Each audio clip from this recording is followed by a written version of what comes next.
Let's imagine the scientist Maria, who spent her whole life in a black and white laboratory studying the neurophysiology of red. Now she knows this color so well that she literally remembers all the information related to it by heart. She knows the wavelengths of all colors. She knows about the psychology of red, which neurons transmit a signal from the retina to the brain.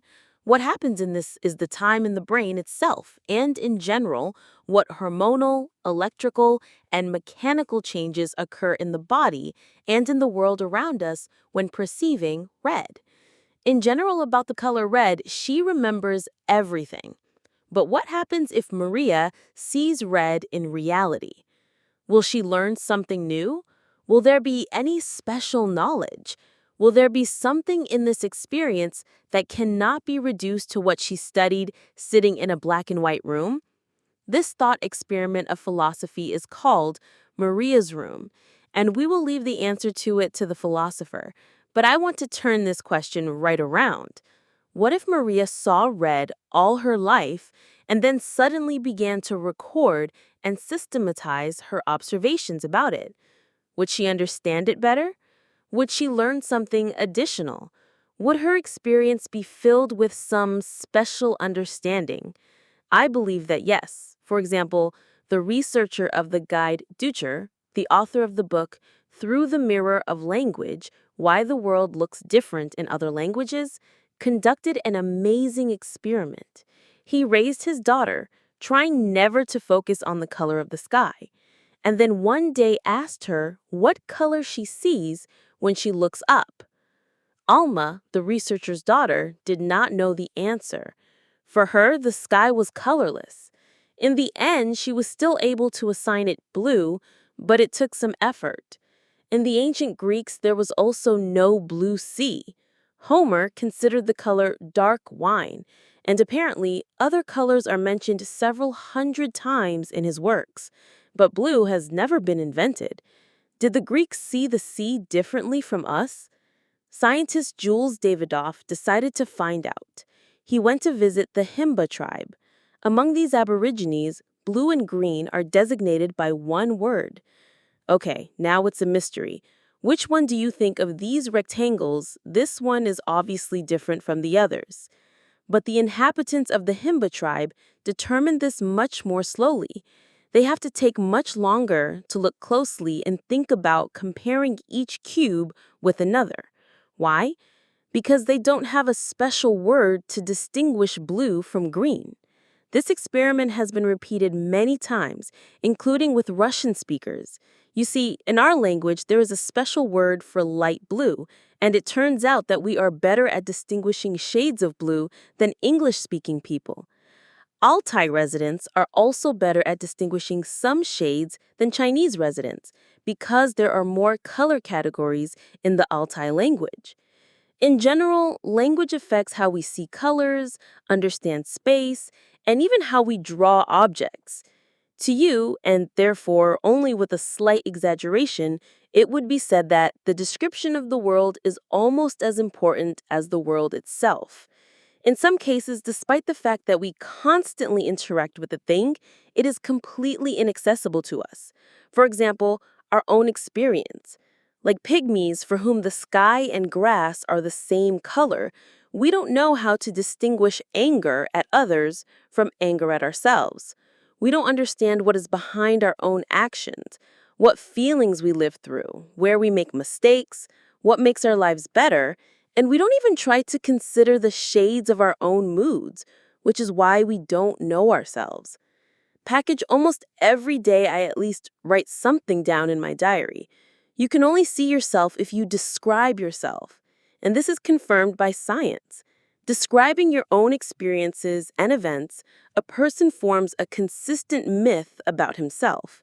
He gets an idea of who he is, how he lives, and what he wants. He gains more and more confidence in himself. Parroting his productivity, his uncontrollable emotions are increasingly turning into meaningful, understandable formulations. And the black holes of the inner world that were previously closed from perception are illuminated by a bright flashlight. Imagine that you have never saw your reflection, and then you looked at yourself in the mirror. At this moment, something completely unusual happens. You seem to be looking behind the scenes. Also, from the diary is a mirror for the inner world.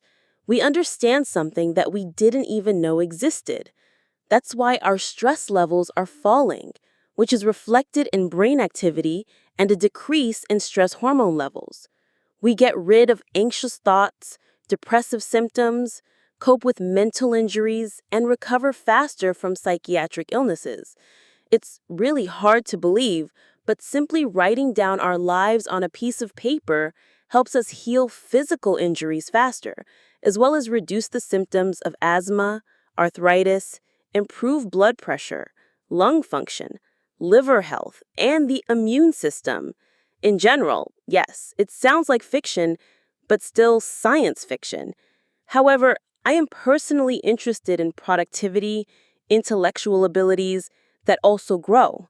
For example, in the 2001 work, scientists forced subjects to keep a diary for a week, and then their working memory was measured. It turned out that there was more of it. In other words, it functions better. This is confirmed in other works, and it's not surprising because our head is constantly filled with some kind of uncooked junk. When we empty it on paper, your head is released. Your memory no longer holds an infinite number of facts, feelings, events, plans, and emotions. Now they're on paper, and you can think about something important. That's why people who keep a diary improve their grades, are less likely to miss work, and recover faster from difficult life circumstances. In this context, it's not surprising that Da Vinci, Einstein, Mark Twain, Marie Curie, Churchill, Benjamin Franklin, Darwin, and more the number of great people fill a diary.